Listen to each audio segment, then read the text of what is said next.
Hi అండి. అందరూ ఎలా ఉన్నారు? జగన్నాథుని రథయాత్ర గురించి కొన్ని విషయాలు తెలుసుకుందామండి.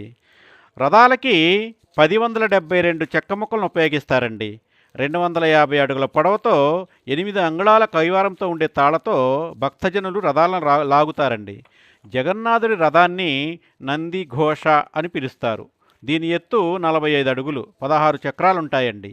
బలభద్రుని రథాన్ని తాళధ్వజం అని పిలుస్తారు. ఎత్తు 44 అడుగులు, 14 చక్రాలుంటాయి. సుభద్రాదేవి రథాన్ని పద్మధ్వజం అని పిలుస్తారు.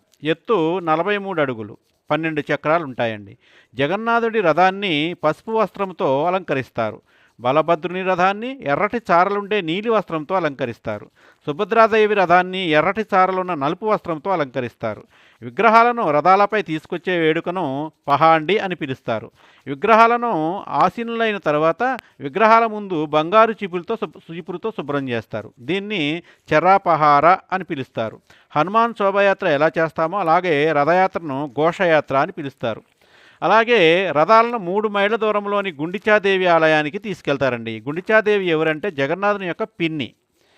అయితే ఆ ఆలయంలో తీసుకెళ్ళిన తర్వాత వారం రోజులు అక్కడే ఉంచి పూజలు చేస్తారండి. తర్వాత ఆషాఢ శుద్ధ దశమి నాడు తిరుగు ప్రయాణం చేస్తారు. తిరుగు ప్రయాణాన్ని బహుదాయాత్ర అని పిలుస్తారు. తొలి ఏకాదశి నాడు స్వామివార్లను బంగారు ఆభరణాలతో అలంకరిస్తారు. ద్వాదశి నాడు మళ్ళీ విగ్రహాలను గర్భగుడిలోని రత్నసింహాసనంపైకి తీసుకొస్తారు. జగన్నాథ రథయాత్రను యాత్ర ఇంతటితో ముగుస్తుందండి. చూసారా జగన్నాథుని యొక్క రథయాత్ర?